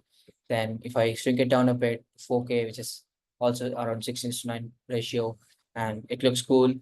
And if I go down to laptop, it still looks good, still looks compact, everything looks fine, nothing has broken down yet. If you go down to tablet, the text seems a bit off, the alignment is off, and the text seems a bit bigger compared to our design. So we'll make that change. Next, if I go down to mobile, it just breaks down. And this just creates a bad experience. And also it's not in the layout which we decided for our mobile. So for our mobile, it's supposed to look something like this, but in the code, it looks a lot different. So we'll be changing that. And yeah, 375 pixels. So we'll be starting from mobile, or let's do from tablet and then go to mobile. So right now, what we need to change in the tablet version is we need to change the text size of a hero header and the text size in this section of our page, content page. So I'll go to cursor, I'll pin it down here, and I'll go to the I think navbar is fine. Navbar doesn't need to be changed anything. And if I go to hero section, and we need to change the Bolo Zuban Kesari. We find Bolo Zuban Kesari, and if you notice text 6XL, and in our design files for tablets we are using 64 pixel, so that's good. Tablets we are 64 pixel. The thing we need to change 24, this is good. Then the image, I think tablet looks fine. The text is fine for tablet. We just need to cross check with our design and tablets. When that's good. The problem here lies with the alignment problem. Okay. Yeah. So we need to change the alignment of this text. So the hero section looks fine as per our design. We just referred to our design over here. And our website looks fine if we compare to our designs. So if you notice, this is how our tablet design looks like, and this is what I've coded, and it looks fine. So we don't need to change anything in regards of tablet. Next, we will move to the content section, and there is a lot that could be changed for content section. It just looks disastrous here. The text is not properly aligned. There's quite a bit of spacing is bad. We notice that. Yeah, let's go to the code base and we'll change that. So hero, we don't need to change anything. We move to content, and we just need to add class here. That's text center. If you add text center, and if I save that, the text is aligned properly. It's pretty simple. We have matched our design, and I think we could reduce this text width a bit, and it would look cleaner compared to other parts. So I do max width of SM, and it will look something like this. So what did this max width do is, it will add a max width property as 384 pixels. So the width here would be 384 pixels. Pretty understandable, pretty simple. And I think that looks awkward. We need 2 lines, so I will increase that to MD. So there are like short forms. SM is small, XS is extra small, MD is medium, LG is large, XL extra large, 2XL, 3XL, and it goes on till 6XL in tailwind. If you go through the documentation, you'll understand exactly what I'm talking about. And let's do it LG, and we will leave it there. That looks fine, I guess. And the other parts of the design also look pretty cool. It's Bimali Lychee is 20 pixels, and it's 24 here. So yeah, now we need to change the text inside our card. So I'll go to the card component, and I will look at the text size for the Bimal Ilaichi part, the header of our card. So right now it's set at 24 pixels, but we need to change it to 20 pixels. So I will add it as MD, which stands for medium device sizes. So one of you guys asked, how does using Tailwind make it easier to make responsive websites? Of course it does. To make your website responsive, you just need to add this class, MD, and text Excel to make it responsive. So by default, it's gonna be stay at 2 Excel, but okay, I got it wrong here. So this is for larger displays. Text Excel, 2 Excel is supposed to be for larger displays, right? So it's 24 pixel for desktop and above. So we'll add a class of LG. LG is for text, displays above 1024 pixel minimum width. So basically this class gets added to this particular component. This is how easier it gets with Tailwind. So that's why I'm trying to recommend you guys to use Tailwind. This just a single line of text, class, and your device is your design is responsive right now. Your website is responsive. I've saved it. The text size has changed, and cursor is my AI is suggesting me shit. And for mobile, will on the go as well change it for mobile, but for mobile it's still using 20 pixels, so I don't want it to be 20, less than 18. So I'll leave that to be at Excel. So if I remove this, by default, it's gonna be at 20 pixels. But once the minimum width reaches at 1024 pixel, it's gonna get assigned the value of 24 pixel for the font size. So that's how Tailwind works. You just need to add LG, XL, 2XL, MD, SM, or XS in front of your class and continued by separated by a semicolon, and that's gonna make your that's gonna add a responsiveness to your page. That's as simple as that. That's how Tailwind helps you in making your design responsive. So I'll change the text size. Now it looks smaller compared to the previous one. The text inside is also supposed to be smaller. Yeah. If I go down and I change, right now we are at text 18 pixels. We just want text to be 18 pixel for desktop. So I'll add LG text LG, which will assign a value of 18 pixel to the font size when the minimum width reaches 1024 pixels. We go there. Right now I think it will change. Yeah, if you notice, there's a slight change in the design.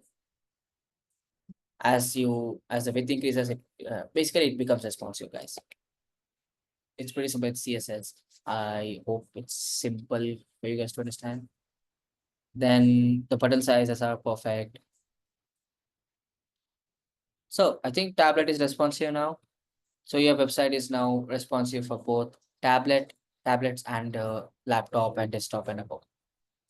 Next, let's move to mobile. This is where it gets exciting, and because there's a lot to be done, we'll just start with it. So let's go back to the hero section. Is that one? No, we'll fix that. So let's go to the hero section. And if you notice, the text is quite large here, and we want to reduce the text size. And I'll just simply add LG in front of text 6XL, which sets your text to 60 pixels. We don't want it to be 60 pixels. We want it to be 36 pixels. 36 pixel, I guess it converts down to text 3XL. It's 30 pixels, so let's do 4XL. It comes down to 36 pixels. And for mobiles and tablets, it's gonna be 36 pixel, and for desktops, it's gonna be at 60 pixels. Yes. Okay, 64 for tablets as well. So yeah, we're gonna change it here. We need to be at MD. So for tablets and above, the text is gonna be 60 pixels, and for for mobiles and for anything below tablets, it's gonna be 36 pixels. So we have changed the size there, and next we're gonna change the size for the text below. So for tablet and above, it's gonna be text Excel, and below it's gonna be text LG. Change that, it's changes there. Then the image size, we need to increase that image size a bit. It's set at 60% of the bit. We will do it 60, so the image increases a bit, or we could do it 80. That will increase that a bit more. Then, boom, the hero section is done. This is a slight problem. It's supposed to be right. Yeah. There's that. We have fixed the hero section. We'll now move to the content part. The content part, there's a lot to be done, and I'll walk you guys through what we're gonna do here. If you notice, let's check out on the parts which are broken. Basically, the cards are broken, so we'll fix the cards first, and then we'll move to the other section of the content parts. So let's go to cards. Now, here we will discuss on how we make the card align vertically rather than it being horizontal right now. So if you notice, I've wrapped my card inside a div element here. Inside that, we have an image. This is the image. Then we have the other half of the page, other half of the card, that's the content part. And those are wrapped inside a flex element. So right now, if you notice, we have a flex, but I want that to be in flex call. What does flex call do? Flex call will make your items align vertically as a column. And by default, flex is set to be aligned at flex row, which is the default one. But we don't want it to be flex row. We want it to be flex call by default. And we need to assign a value of flex row only when it reaches tablet width. So if you use this, three words, three set of words in your design code or anything, while you're trying to code any part of your component, I think it's gonna make it responsive already. I basically use flex and gap for in every single thing which I'm trying to code, be it production level or anything. So try to use flex call and gap. What gap does it? It adds gap between the cards. So if you notice, there's a bit of gap in here. So the gap is between the image and the content. If I reduce that to, let's say, 4 pixels, it reduces there. 12 was fine. We can do 12 because it was spacious and looking good. Then everything looks fine. It's done. It's responsive again. It's pretty simple. So that's how it works. Yeah, I just got into a bug here. If you notice, we changed the width size to 80%, and now Ajay is looks massive. We don't want that. So if I go back to hero section and I change this and I add a new class here, which goes MD with 50, which is gonna make the image smaller, which it used to be for. Yeah. It's gonna revert that back to how it used to look before. So if I open this, I try to make changes. It just wants it now. And it's pretty much done. Let's do a poll. Feel like I fucked it up at the end. Let's go. Let's do a poll. Do you understand? Yes, yes, yes. No, no, no. Perfect. Okay. ठीक है फिर. Let's do a doubt session. And maybe I'll talk about interactions a bit, and we could do a doubt session. Let me just wrap it up in 5 minutes. Let me go to the slides and let's talk about web interactions a bit. What do you mean by web interaction? Interaction is like a feedback from your website to the user while they are navigating through your website, and it adds a good experience to your website. It makes your website feel lively. It adds life to your website, and it's just it's a great user experience. It provides feedback, small feedbacks to your user, and the user feels involved. It could be anything like changing the color of the button, like we are changing the color of a button here. Like I'm just hovering on top of it, it's changing the color of the button. I'm hovering top of the products link, it's in the color of the products thing. Similar here, it's, these small interactions, small hover effects, these add on to becoming a larger, you know, these helps on to a larger thing. And for better examples of interactions, if I go to, app.100xrefs.com, there's a slide interaction which I designed here. If you notice, if I hover on top of it, this part of the phone, like this part of the CTA, it just wobbles a bit. So, and if you notice the animation, the mobile phone, it's hovering a bit. This took like a lot of time to design. Nobody even, I don't think most of you guys even noticed this, but if someone does notice it, it adds on to a lot of value. You would be like, whoa, it will, catch your eye for a bit, and you will be spending some time here, and that would be something of an awe moment for you. So interactions like this do matter a lot. There's a button hover effect here. So try to implement smaller interactions in your website. It could be anything. It could be scroll-based animation, loading spinners. These, increase the level of interactivity between your user and your website. And that does matter a lot.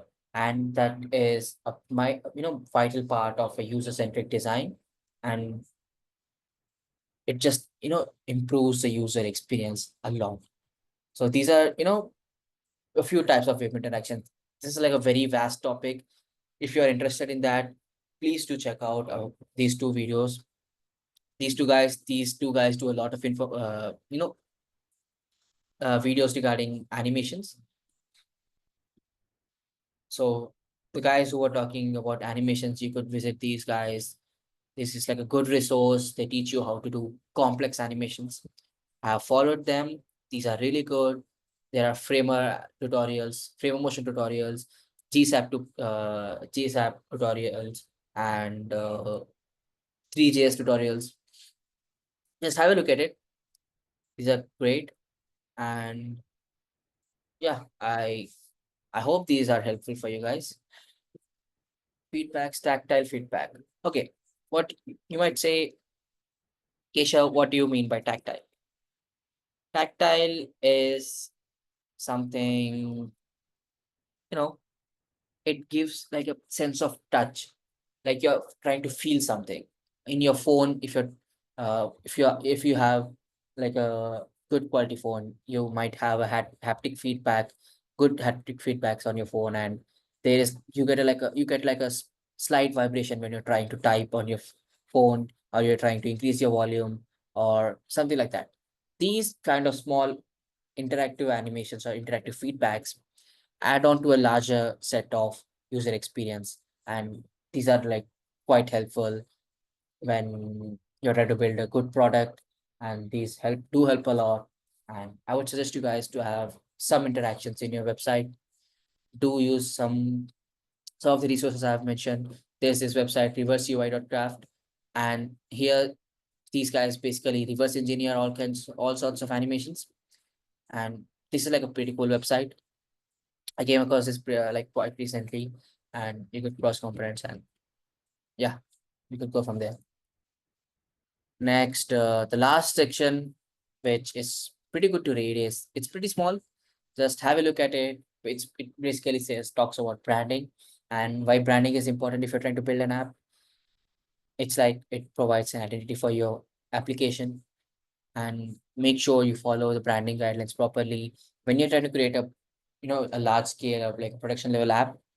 There you basically, the product owners, the CEOs, they hire designers like me, and they tell us to create a branding guideline, a documentation page, branding guidelines. If you search for branding guidelines,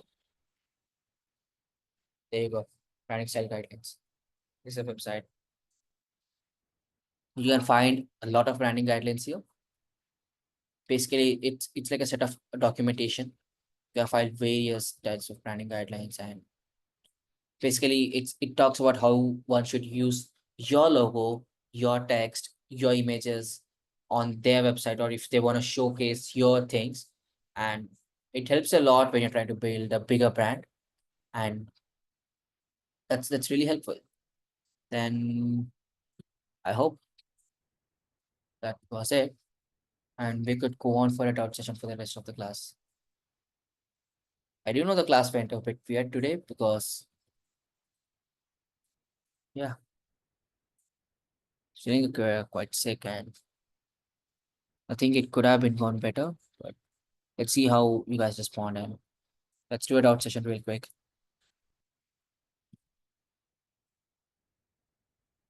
Slides will close.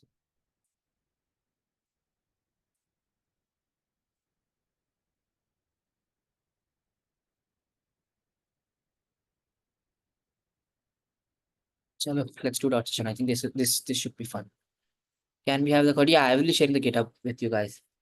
Yeah, the class is over, Atan, and this is gonna be simple doubt session with you guys. Just want to interact, and let's see if you guys want me to be back again for with some framework tutorials. I'll be well prepared for that time. Today was a bit scuffed up. I think if Kiran Bhaiya would join us right now, that would be cool. Yeah, the class is over.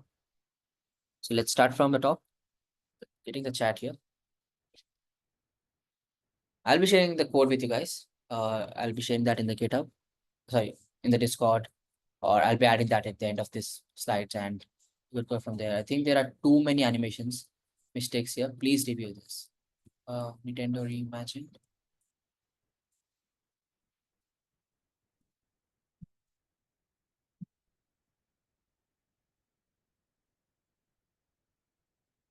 Okay, pretty cool website.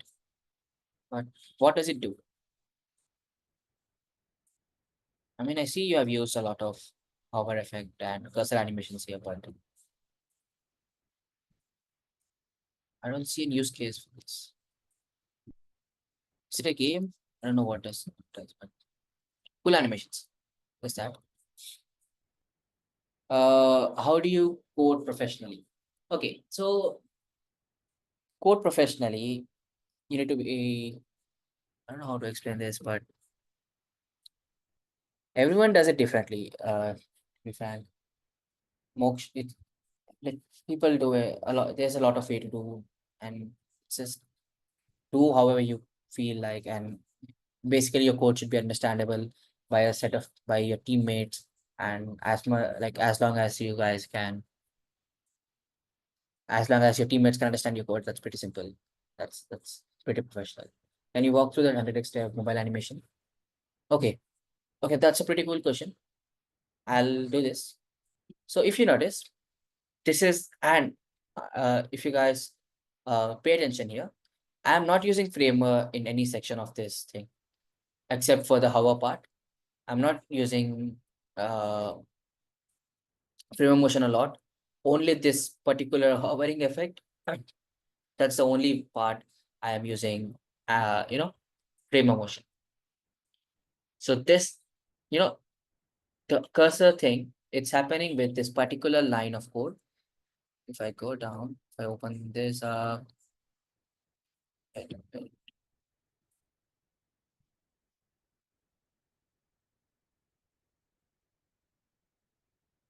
basically I have added a group CSS variable on top of this entire div, and I have made such that this mobile part, it's gonna hover every time I hover on any part of this group element. So I'll show you guys with the Pimble thing which we are doing. I'll try to animate this part of our card. If I go to card, and I will add a group class here. And if I go to the image and I make, see, my cursor is already happening now. Group, hover, and translate by 10 pixels. Let's do it minus translate. It's gonna make minus translate 10 pixels, or let's do it one for simplicity. Minus translate y1, transition all, duration set at 300 milliseconds. And if I save it, and if I go here and I try to hover on any part of this pay, like card component, you can see a very slight animation, which adds a bit of interactivity to the card. I hope that's helpful. Can we have a poll if you guys understood that, or I could try have another go at it? Uh,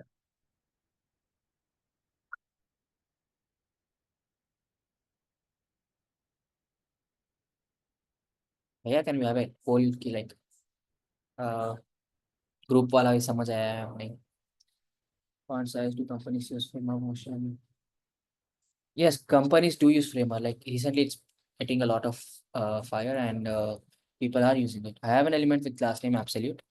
Okay, cool. I have an element with class name absolute. How do I make it responsive and tell me? The thing with absolute is it's pretty hard to uh play with absolute. You just need to know how you're using it. You in simple terms, you could just reduce the width of it. If you want an element to look how it is, what absolute does it shows the element or the object which you're trying, which has an absolute value, uh how it is. It doesn't make reduce the size a bit or anything. It shows the object how it you want it to be, like absolute value. It shows how it is. It won't add any extra effects on top of it. So if you're trying to use absolute, you need to add some extra effects on top of it if you want to try, if you're trying to make it responsive. And we okay, I'll try to make more Q&A. Chat, hold on, Wapis. Let's have a chat. There are less than 200 people left, so I think we can have a chat. आप ही बात करो भैया. You're also good at UI UX. Let's have a chat and share our topics, share our resources. Bro नहीं बताना था. कहते हैं ना, let's have a like a small 10-minute talk. Let's see the topics, and मुझे भी सीखना है. I haven't see guys. Also, I just want to mention, I'm also learning. I'm not a UI UX expert or anything. I also learn. I'm trying to share what my knowledge is, and I'm here to learn. If you guys have something like good resources, please do share, and we'll start from there. आप भी बताओ ना भैया कुछ. Let's you can answer one of these questions. Sure. हाँ, आप भी pick करो, बात करते हैं. So in the Q&As also, I was like getting the question like how did you build this? Like Mhm. what is MX? What is inline flex and all these things. So my Uh-huh. basic suggestion to you guys is try to do one thing at a time. For example, if you scroll up Keshav for a while,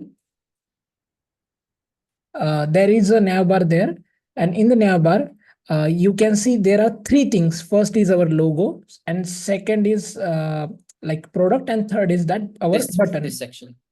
So try to design that thing, and then we think about the next topic, which is hero section, and then we have the features or product section, and like that. So try to break things step by step, and then we can try to do the things. And suppose I am designing right now the navbar. So I first I added the logo, then I added that product thing, and then I coded that login button. Now I wanted to make it fixed width, which is might be I guess 7 XL na, for the wider screen. So when I make like created that width, I need to make it center aligned so that it will look like our design. So then I use margin X auto, which which do like on the horizontal axis like x-axis, it align that automatically. So equal space, equal margin from both sides. That's done, and then move to the next topic. Like now, let's design the hero section, right, Keshav? Yeah, that's perfect. That's like pretty much what I would say. The reason the class went bit slow today, guys, is because I've been feeling a bit off, and I'm kind of sick. So I hope you don't mind. We could have an offline class, another class in the future. and I could properly explain you guys from there.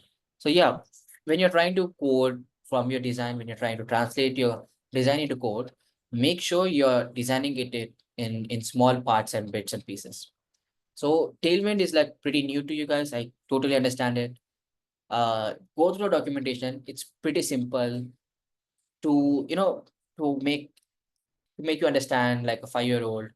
It's just a set of predefined classes.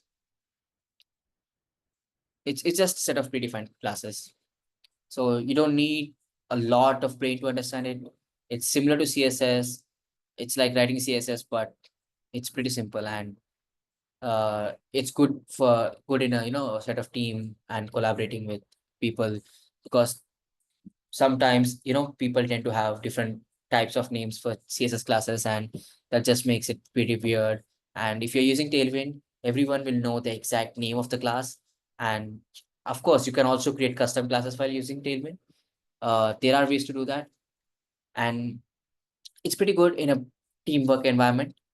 In a production level apps, it's good to have a common class names and everything. So there's that. Try to try going through the Tailwind CSS documentation, and you guys will have a better understanding on how to use Tailwind and everything. Please give introduction to wireframes and apply web interactions in Figma and transitions. Okay, so you can apply web interactions and Figma and transitions, but uh I don't know how to say that, but it's if it's good to learn that if you're trying to get into designing work. But if you want to stick with web development, or developing part of the journey, I think just creating a rough web design, it's more than enough. You can add the web interactions while you're coding it. That's how I do it. But if you are trying to present your design to some of your clients, or let's say you're a freelancer and you're trying to design something and you want to present that to your client, then you can try uh adding web interactions and animations in your website, Figma. So if I do go here, if you go to prototype, let's talk about the button here, right? If I go to prototype, and there is a tab for interactions. If I click on interactions, and there's a trigger that is on click, on drag, while hovering. If I go on while hovering, you can change the state or open an overlay. There are just various types of stuff you can do. And yeah, it's pretty simple to understand. There's a lot of um tutorials on YouTube. You could just go from there. Is the class done or Harkiya is going to? Harkiya, I don't think Kiran Bhaiya is going to join. I think he is busy with another call. Uh, Done. Deal done for another class. Okay, you guys want me for another class. Can you share that mobile responsive hack once again? That flex call. Sure, man. So basically, this hack is gonna only work when you're having like a pretty you're having a design which is represented in column form. What do you mean by column form? Column form is a design which is vertical. So if your design is something like this, parts of your design has something like this. So this is for mobile, and flex call helps you in achieving this design. Okay. And if you use flex row, this is how your design will look. It will just align the items in a horizontal manner. So this is how the items will be aligned. If you're using flex row, this is flex row, this is flex call. And if you want to make it responsive, you just need to add a media query. How do you add a media query in Tailwind is you just throw in MD, LG, SM, depending on the width you're trying to work with in front of the class, and you can go from there. So this is a simple hack which I use to make uh, my websites responsive. Please give introduction. Okay. Are there no code tools for Figma to Tailwind? I mean, there are a lot of plugins. If you go on Figma, right click here, plugins, you could just manage search and convert HTML to Tailwind, design to Figma to Tailwind. There are a lot of plugins in here. So if you open this, it will just convert everything into the Tailwind classes, and you can use that. Do companies use React? Yeah, they do. Uh, React, I think, yeah, a lot of companies use React. Most of them are switching to Next.js, or there's recently a new thing that came around the corner. It's called Remix or something. Yeah, Bytes slash Remix line. It's called Remix, right? it's remix. ChatGPT. Yeah, and that's coming into. Uh, Okay, and the so I got similar questions like this. Figma is used by companies, React is using by company. The thing is, now in the today's class, we are teaching you something. Try to focus on that thing because that is useful. Not just that tool or that particular technology. That concept is very useful, like building the component based mhm, UI, or like the UI/UX principles, those the Huygens principles and all exactly. the things that is very important. And the questions here, few questions here are this. I guess that is because you guys don't have CS practice for CSS, Flexbox, and all these things. Even though, for example, if Mhm. Tailwind it's new for you, right? So, but if Yeah, I think Tailwind is new for a lot of these guys. yeah, all of them, we haven't taught them. But if I was at your Mhm. situation, I am trying to just learn the things, observe things. Okay, Tailwind is new, I don't know, but the class things are looking similar. MX2 means margin X, MY means margin like horizontal, vertically. So we are trying to try to connect the dots. That's my point.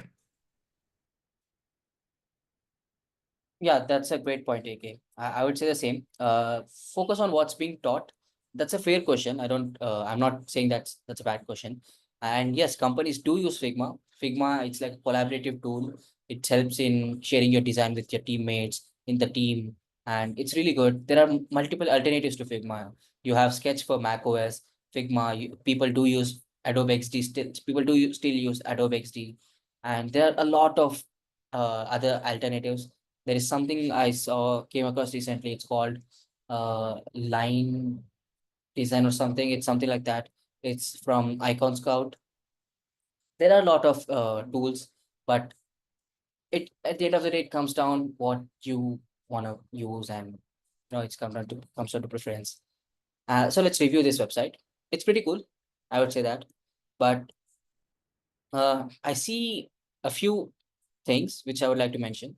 So right away, when I land on your website, I see that my attention is being grasped here, here, and here. So I hope that's intentional. And the layout looks a bit weird, but that's as I've said earlier, design is subjective, and your design sense will improve as you progress with designing multiple things. So this is good.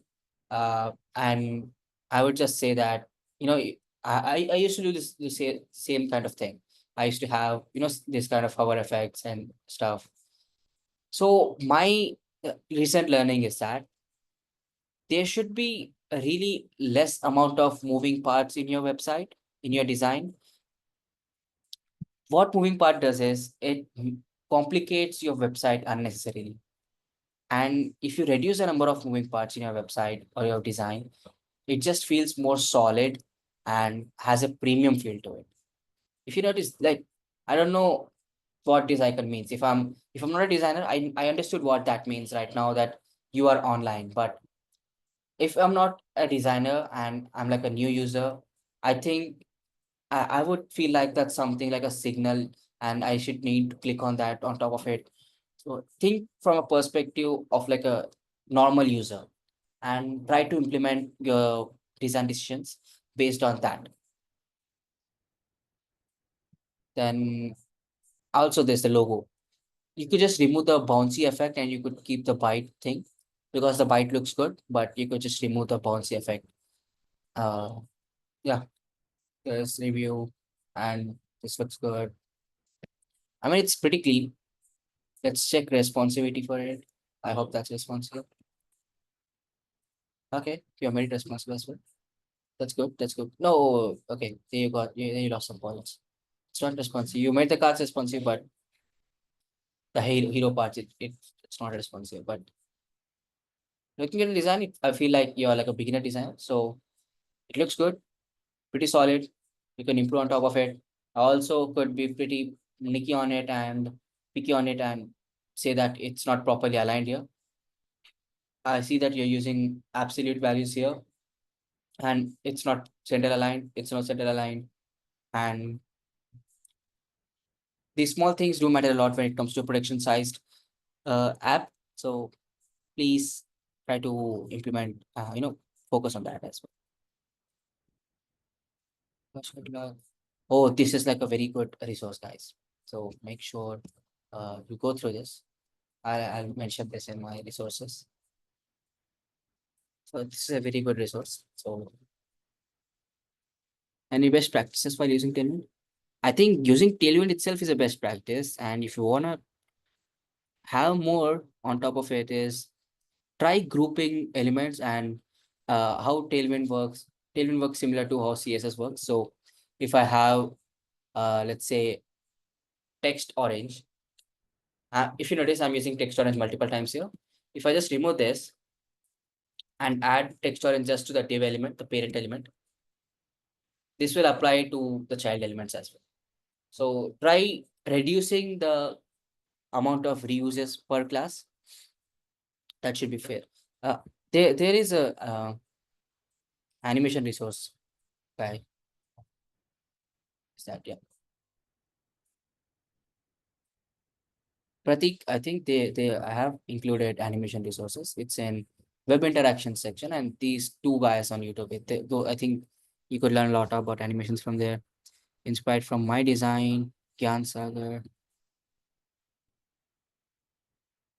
Oh, you're just taking the hero section from your text devs.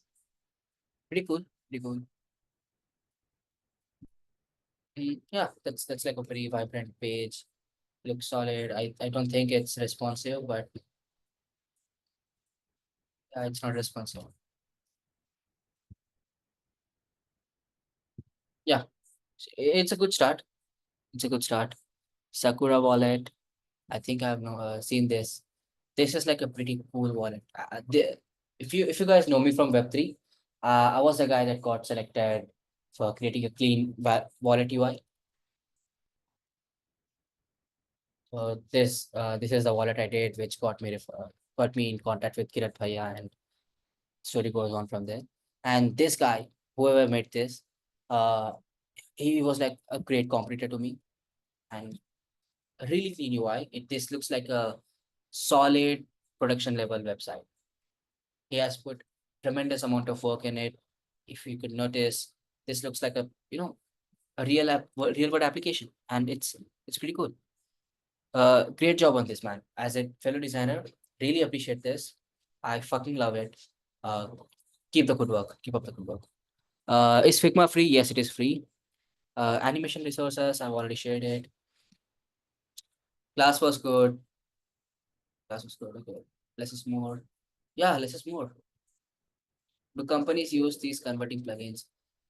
Um, what do you mean by companies right now? Like even a startup is a company, and right now everyone needs a shortcut. Everyone needs to get things done quickly. So yeah, they do use these plugins. Could you tell position in CSS? Position in CSS, it's pretty simple. It's like absolute, relative, and static. Yeah, these are the three positions: absolute, relative, and static. Uh, and I think did Kirat Bhaiya explain this? AK Bhaiya class में बोले थे क्या? Sorry. Relative, absolute.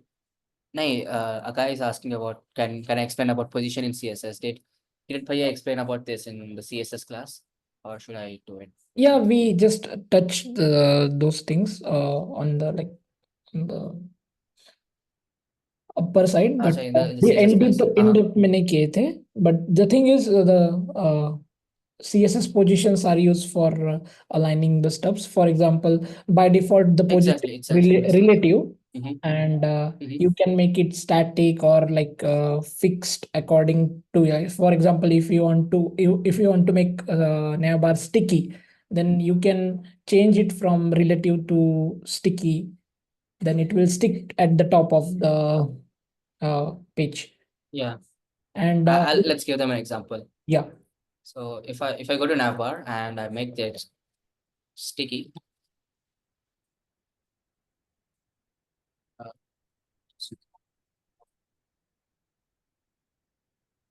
you guys notice that now the navbar has sticked at the top. So what changes have I done here? I made the position sticky. I have added top 0. It's a position element. If these position elements work only when you have the position set to sticky, fixed, absolute, or relative. So top, left, right, bottom. These are like the 4 position elements, attributes, which will work only when you have position set to absolute, fixed. Let's do fixed, and it's gonna fix it as the values which you're giving. Like I have fixed it at top 0, and let's do it right 0, and it will go center. I don't want it to be left 0. I want it to be right 0, and it will go to the right. That's how fixed work. So let's go back to sticky, and there you have it. Sticky navbar. That's basically how position works. Position helps you in aligning or aligning items on your web page. Let's go. I don't understand absolute. Double. Absolute basically it like वो खुद का क्या बोलते हैं मनमर्जी करता है absolute. If you give an element absolute, वो खुद की मनमर्जी करता है. It won't listen to anyone unless the parent element has relative in it. Absolute वो किसी के For नहीं सकता. It's example, like if you मेरी have, value रहेगी. right. So for example, if you have one div, in that you have two images, and if they are relative, वो एक दूसरे के नीचे आएंगे on top of each other, like first image, and then after that there will be second image. But if you make second image absolute, it doesn't care about the first image or all that thing. It will be like take its entire thing space. And there is a very nice thing about this CSS trick, where is a very nice resource about it. Keshav, if you can show them CSS trick position. CSS tricks position. This is very nice article. You can just I guess not this. If you go back a little bit, not this one, second link, I guess. This one. Yeah, this is. Okay. Yeah, this is like a pretty good blog. You could have it read. And if I you, would suggest you guys to. Yeah, sorry, please go on. they have provided examples also. If you go down a little bit. Uh,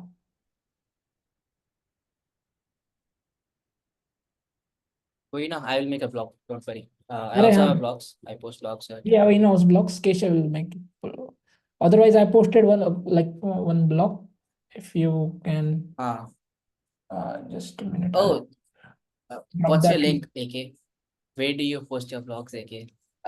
Sir, that's not mine, but just okay, then refer it.